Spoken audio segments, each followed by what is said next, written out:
Same as the talk about Kia, so. That's just. It's on Jabulo. Mean. Salapas. Salapas. Okay, man, seriously. Yeah. Kamanako, there's a certificate in Phambilitv. Yeah. Jabulo phambilitv. Okay, at least. Yeah. Because it felt like phambilitv is also a proper name. Yeah, but a unique one, by the way. Yes. That's why I'm using it. Yeah. Okay, guys, we're recording. This whole time I've been recording. Oh. This whole time. No, it's cool. Can be actually cool B-roll. Okay. I have to get this. Do you want to talk? No. You don't want to talk? Okay, then keep quiet. Welcome back to the Promise. Yo. Who's that? We are back on phambilitv, and we have got a special guest, Ayo Capture. I always mess up your name. Is it Ayo Captured or Ayo Captures? It's Ayo Captured. Captured. Yeah. Okay, Ayo Captured. But two different names, just one. As in like it's Ayo on the side and then Captured because of the brand. But my name is Ayanda Ayo Nkavela. Okay, Ayanda Nkavela. And my name is, you don't give a hell what my name is. We've got, why are you not recording? I'm kidding the camera. We've got an incompetent director today. I'll fucking record love. When I record us currently. And on that camera right there, we've got Dudu, and she is doing the directing for us today. So I have to credit people that are on set. I have to credit everyone that is part of it. So that's why I wanted that to happen. Today I'm gonna be asking him questions from the top. This is not written down. This is nothing like that. It's just me having a conversation with a person that I think has provided a lot of value in my life. Not just value in terms of like him actually helping me out, but also being a person that inspires me. And I look up to in the quote unquote industry. I don't believe in that, but he's just someone that and I always wanted to like, and he knows this. I said this a long time ago. I've wanted to actually interview him for the longest time, and this is what this is. Finally, we are in his studio. So Dudu, if you can just pan around. And I don't know if you've been doing that. But yeah, we are on his set. Can you stop laughing? And yeah, so if you guys want professional pictures, like fire-ass pictures, you can come to him and he will do the things. I'll put up some pictures by him on the screen in a few seconds.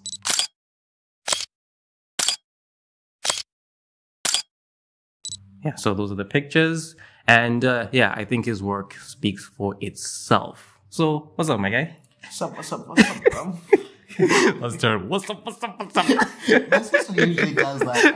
I call her on the phone. She's like, what's up? Okay, so why are we having this conversation? So today I'm going to come to you and I'm going to ask you, what inspires you? What got you to the point that you're at right now? So that's basically the whole, thesis towards this conversation. Where you were, what inspired you, and how did you get to this point? So that's basically the conversation that I actually wanted to have with you on camera. So basically my background in terms of photography. Okay, let's start even before then. I don't want to start with the background. I want to start with, when did you know that you have this feeling that I want to actually move into that space? Okay. So I would say it started off instead of photography, it started out as drawing and painting. Okay. I used to like doing that. Graffiti. I would be found in class busy sketching on my sketchbook and sort of concentrating, especially during English classes because we're not the same. Like English is English. And then as I grew up, I enjoyed drawing and doing all those things, and found that at home, whenever they would ask for a person to photograph certain events or moments, they would give me the phone camera. So would they just give it to you like, hey, wait, nah, because there's no one else here? Or was it something that you're like, give it to me, I want to do this? It started off as that, but I then got comfortable behind the camera than in front of the camera. To the fact that even right now, whenever a person's like, give me the camera, and you be in front of it. Like what you're doing to me right now. It becomes a bit awkward, but I think I'll gain confidence in front of it as well. But yeah, mainly that's it. They would give it to me because I was the only person at the time. But then I grew comfortable behind the camera, behind the phone camera. And as time went by, they got some of the photos I had shot using those phones printed. And I felt like, why not do this? I asked for my cousin's camera, home camera. It was a little red camera, digital camera. And from there, I started loving this thing. I turned it in Mhlanga, shot a few pictures there, which will never be seen by the way. After that, yeah, I got into varsity and I got some money. From it? No, not just money, Jay. Money from varsity, actually. Oh, okay. So what you're saying. We were given some money for our allowance and stuff like that. Yes, allowance. Yeah, and they took that and bought my first camera, a Canon 4000D. I know that camera. So wait. You're telling me you took varsity money and you actually invested in a camera? Yeah. They gave us 5.5 during my third year. Yeah. That is dope. That was your internship money. Yes, that was my internship money. And most people bought phones and everything, suits and everything. And I was like, okay, in terms of suits, I'm kind of sorted because I've been buying some and I'm not going to buy a new suit just because I'm going to intern for 2 months at some company. I invested in this and yeah, the rest is history really. That is actually dope. Now I'm shocked that, what did I do with my varsity money? Yes. Anyway, that's not the point. And then from there, so varsity, you got your first camera. And then how did having your own first camera, how did that, what did that do for you? Because I'm assuming at that point you're starting to take the thing very seriously. Yeah. So from there, where did you go with that? Because now you have the hardware to push the passion that you want to do. Well, first things first, I like to say this most times that instead of getting into it and calling myself a photographer, I preferred calling myself a cameraman because I did not want to speed onto the industry. We had people like Bombulelo, Shanti Sosa at the time. Those guys are good, by the way. Shout out to them. Yeah. Shout out to them. Bombulelo is one guy who's been helping me out with this thing, by the way. So, so set out as a cameraman for about the first 2 years, still trying to find my stand in this. And I think the love for it really helped because you can't start something and pursue something if you're really not passionate about it. Because there'll be those days whereby you feel like, I should just sell my equipment and get my money back. So, okay. So speaking of the passion side, something that has been brought up a couple of times in this platform that I have right now. I talked to a friend of mine, Fresh, who does my sound, who gives me sound for me to put in the background of videos every now and then. Yeah. Excuse me. And we talked about this concept of when you're doing something passionate, it's not going to always be fun. There are going to be bad days. Yes. There are going to be days where you wake up and it's in line with your passion, like a certain thing that you have to do, but you don't want to do that specific thing. But you have to do it because it's part and parcel. Easy. Actually. So yeah. So I was just saying, Kutsige, please expand on what you had said, but also speak on that part. Okay. There's this quote by Denzel Washington in some movie. I think it's The Equalizer. Okay. Equalizer 1. He says, "You can't pray for rain and then expect not to deal with the mud." So it's mainly that. You cannot pray for all these things, these other things whereby you feel like you're gonna execute everything properly and everything. There will be those days where you feel like you're drained. Where you feel like... Today's that day for me, by the way. And here you are pushing. There's nothing I can do. I promised him I'll be here today, but if it was up to me, hey, yes. But continue. So you have to anticipate the mud. When you pray for rain, you got to deal with the mud too. Yeah, each and every time, because you have to deal with those things. It's not only in terms of maybe you feeling like it's a gloomy day. You do find sometimes when dealing with clients, because you have to deal with different personalities. You find that maybe that kind of personality clashes with your personality, and you feel like, yo, can I just leave? But because you have to work, you put on a face, and really, I think that helps because you end up getting into the feeling that we could actually do something with this person. And yeah, I usually leave that place feeling better than when it started off. And yeah. So pushing through no matter what. So in terms of like you saying, you see, there are days where you want to sell your camera. Don't do that. Keep in mind that this is your passion and it's your overall. So put it in a bigger picture. Oh my days, someone's calling me. I'll call it back. I'm glad that's recording as well.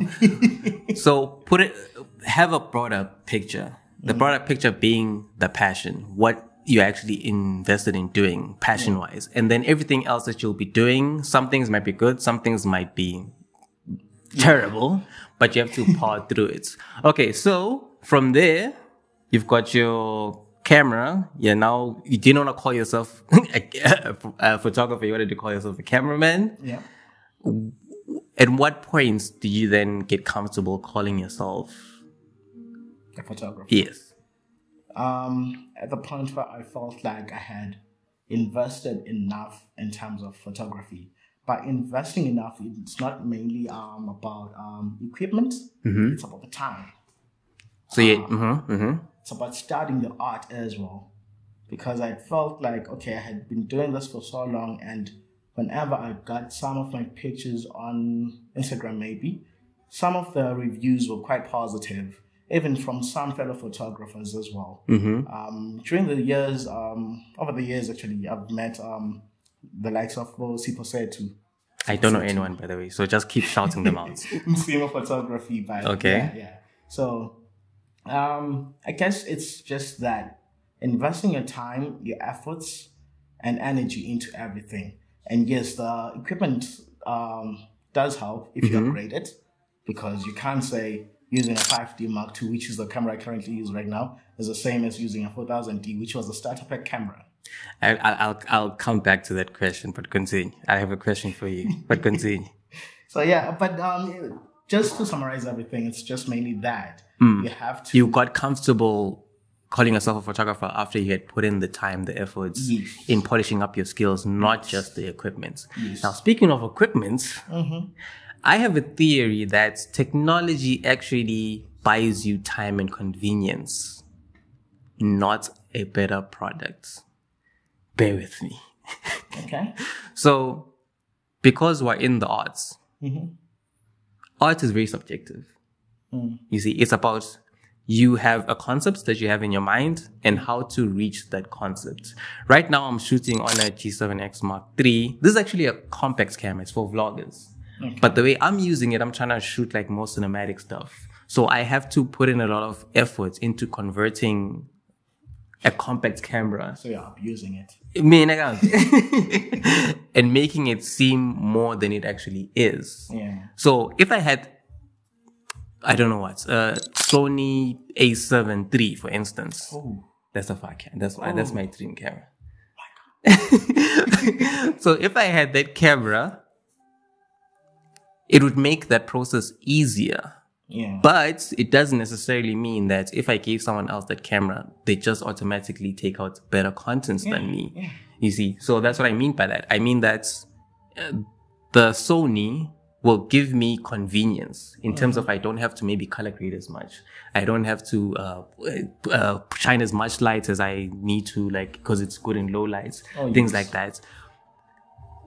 4K, for instance, quality might be better, but I think that the point of art is to convey a story, convey something between the artist and the person who's consuming whatever art it is. And if you convey that's the best, and there's no best way rather to convey that. I don't know if that makes sense. Because you can go somewhere, it's like actual fine arts. You might go and pick up a sculpture and go like, this is just, you know, you can find sculptures of like, okay, I'm going on a tangent here. but a comedian, I don't know if it was Dave Chappelle. Yeah. He was talking about he went to a hotel and there was an art form that was made out of pennies, like let's say about 5 cents. Right? Oh, at least. Yo. I thought you said something else. Yo. No, don't do that. Not that. About 5 cents, let me say that. Or nickels or dimes, whatever. Yeah, better. Yes. So it was made up of like coins. Let me say that. That's the word. So it was made out of coins. And it was making like a shape of a president, of a former president. And he asked the guy in the lobby, he was like, hey, this is a cool piece of art. How much does it cost? And he said something like 100,000 or something. I forgot what the price was. And he counted the pennies. It was like, this is 10 rand. This is 10 rand. This is 10 bucks. Yeah. Why are you saying that it's 100,000? Yeah. Because again, it's about the artist conveying something to the person at the end. And that's where the value comes from. Yes. The value doesn't come from us, the creatives. The value comes from the consumer. They price the markets. You see, even with like, I'll go into things like costing. So that's what I'm also sorry. So when you do that, you also cut the lights. Yes. So see, thank you. Sorry, my director over here. She's an intern. She's interning.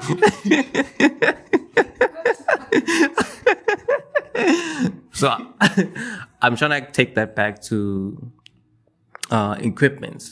So do you think? What do you have to think of my statement that equipment doesn't actually buy you, it buys you convenience and time rather than actually buying you a better product?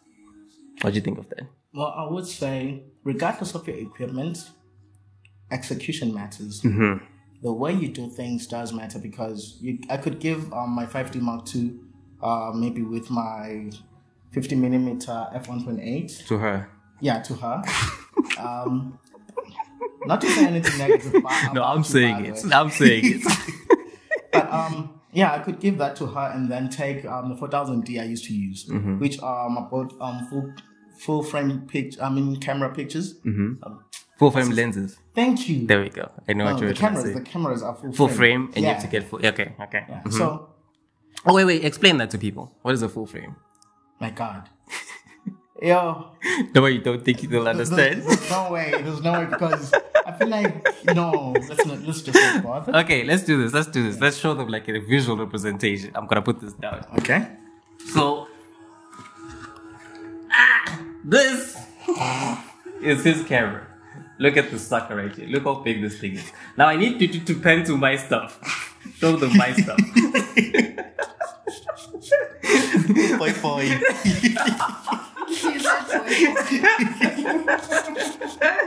So you compare this to that.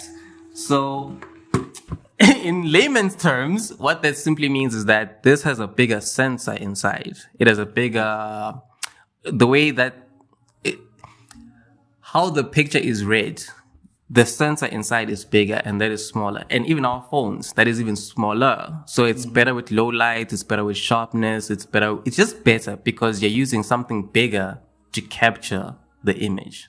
I don't know if you can add anything there. I think you summarized everything. Okay, lovely. I'm getting there, guys. So he went from me basically smaller frame censored equipment to full frame, which is like the leading standard in terms of photography and videography. So it's like the higher end equipment. Yeah. But to add to what you were saying about equipment not mainly buying you a better art piece, I would say, I just go back to that what you do with it really matters because you now have more experience and expertise in terms of how to use it, how to manipulate lighting, and for instance, shutter speed, your f-point. So at the end of the day, it does help you process things faster and better, but what you do with it matters as well. Exactly. It really does matter. Okay, that was just me asking questions, but going back to his story, or continuing with his story. Now, you've got a full frame camera. I'm assuming you're out of varsity. Yes. And I'm assuming you also have a part-time job because I don't think when you're starting out, you can full-time it. like, that's just my assumption, because again, the equipment in itself is very expensive, and a lot of times what people don't tell you is that these things are coming out from your pockets. With him saying that he had to use his, varsity scholarship money to actually buy the stuff. So it usually comes out from your pockets, and then down the line, the investment can actually pay off. Yeah. So I'm assuming you're working. Am I right? Am I wrong? What happened after varsity and you had this? Because now I'm assuming you have the freedom to decide your life and do what you want to do. Yeah, I hope the question makes sense. Yeah, I'll try to make sense of it. Okay, let me say, restructure it. So you're out of varsity. When you're out of varsity, you have your qualification or whatever. So you can decide, I'm going to go into like that qualification and pursue that career. And you also have this camera, which feeds your passion and what you love. And you've been practicing using it while you were in varsity, I'm assuming. So you can also go in that direction. So what did you decide to do? I actually decided to take both of them up. Okay, yes. Yeah, because luckily enough, I majored in marketing, marketing. Okay. So I feel like it kind of intertwines at the end of the day. Hopefully one day I get a gig as a communication specialist, because that way at least I'll be able to take up photography even during my working hours. Because you have flexibility. Yes. Okay. Yes. Okay. So yeah, currently I pursue both things. I'm with one of the telecommunications companies in the country as a telesales agent. No, don't look at me like that. I'm not going to mention that. No, please don't. Please don't. And by the way, he doesn't like them, so yeah. No, I don't like all of them. It's not just one. Yeah. So yeah, I do that Monday to Friday, 8 to 5. And on weekends, I shoot. Okay. But to put a smile on your face, not to kill. Okay, so that's where you are right now. Yeah. What do you think are the biggest challenges that comes with that? It's balancing things, because sometimes I get gigs during the week. Say for instance, I'll get a gig, let's say there's a conference somewhere, maybe let's go for Mbabane, and it's on Wednesday till Friday. They need a photographer there, so it's either I go on leave. If I cannot, especially if it's too short notice, I have to forgo that and recommend some other person for it. Sure. Yeah. So okay, the better part is with the guys I now know is use the mirror. Sorry, I'm directing to it. Okay. With the guys. With the guys in photography, we get to recommend each other more frequently. I recently got a gig through Zima's recommendation. Okay. And I've been getting others through Mulelo's as well. And I also get to recommend them as well, because so it's a networking. It's just okay. Yeah. So that actually works. So again, so that also speaks on the challenges, and the challenges can be solved with having a proper network of. Yeah.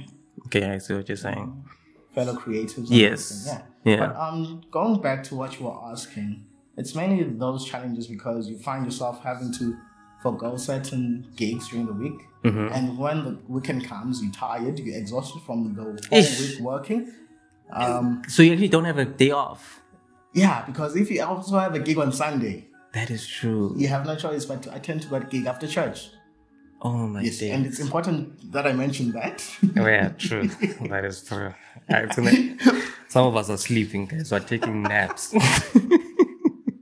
Slumber. But I cannot just say it actually can get overwhelming. Yeah.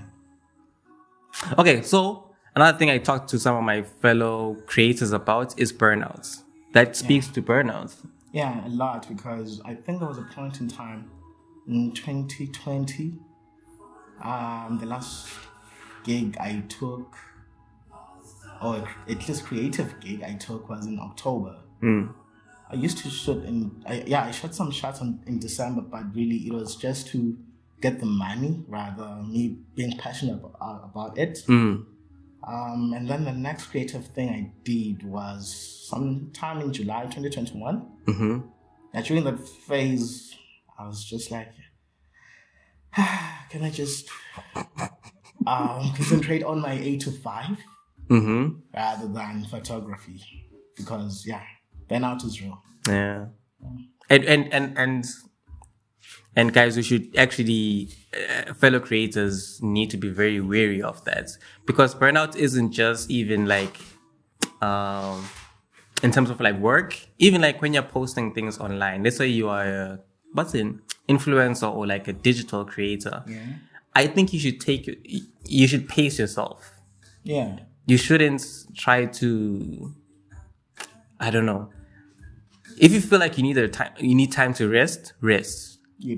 The content is not more important than your health or your and when I mean health, I mean like your mental well-being.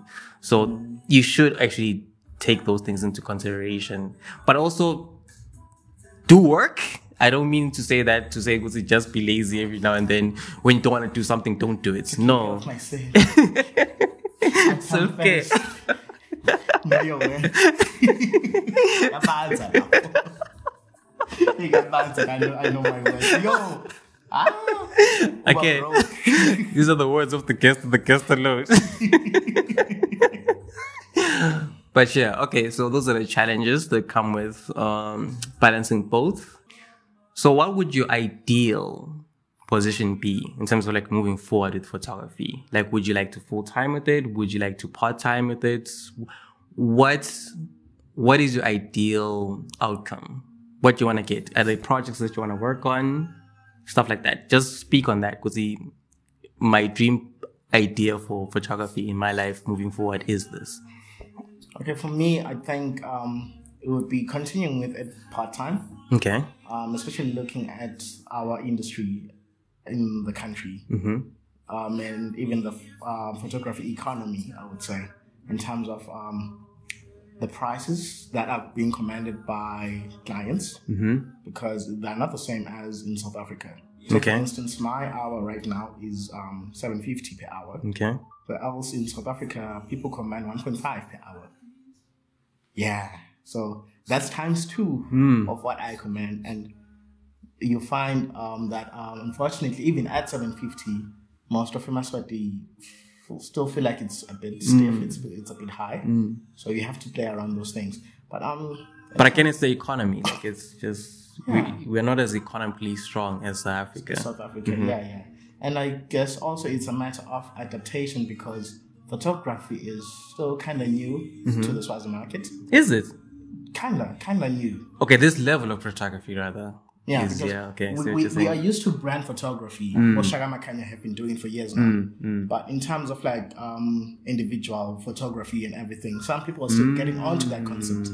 Yes, fine, it's been there for the past 5 to 10 years now, but still some people are still new to that thing, because they still feel like, no, I have an S22 Ultra, I have an iPhone. Okay. Yeah? But those two things, your iPhone and my Canon, are two different things. The quality is different. Yeah. Even the artist behind the camera also counts. Yeah. So I would say going forward, for me, photography, I love it. And I would be willing to pursue it as a full-time thing. But I also have ambitions in terms of my qualification. I'd like to pursue those as well. So I have to continue finding a balance in between. Yeah.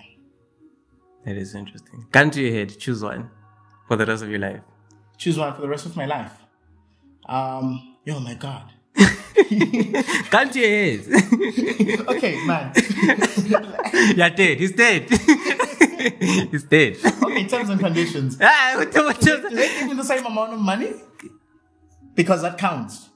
Let's say that's the case. Oh yeah, no, I'm gonna go for photography. That's more flexible.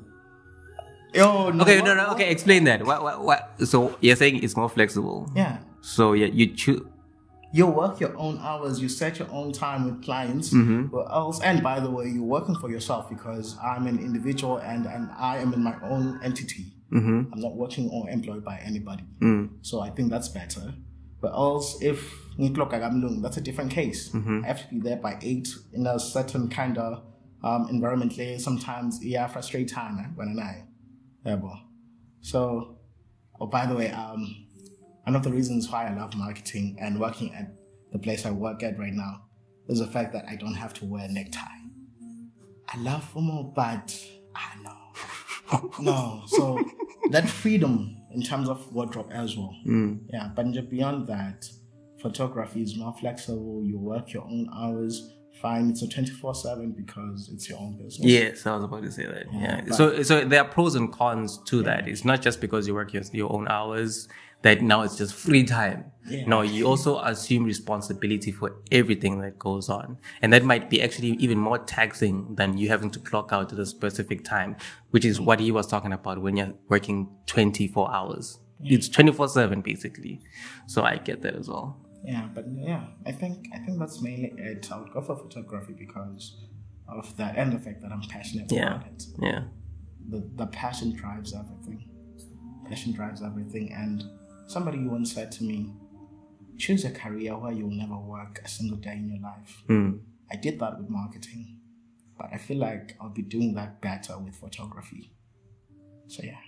I get it. Okay, guys, I think that's where we can wrap it up. This has been phambilitv, having a candid conversation with Ayo Captured, and Dudu's in the background, doing the rest of the things. And as always, thanks for watching and peace. Every time a money nigga tell me money can't buy happiness, I ask them, is you broke? Every time they're doing these elections saying that your voice counts, how many money niggas gon' vote? How many of them really give you hope? How many of them really do the most? Saying you should go and get your bread up when they're out here making different kind of toast.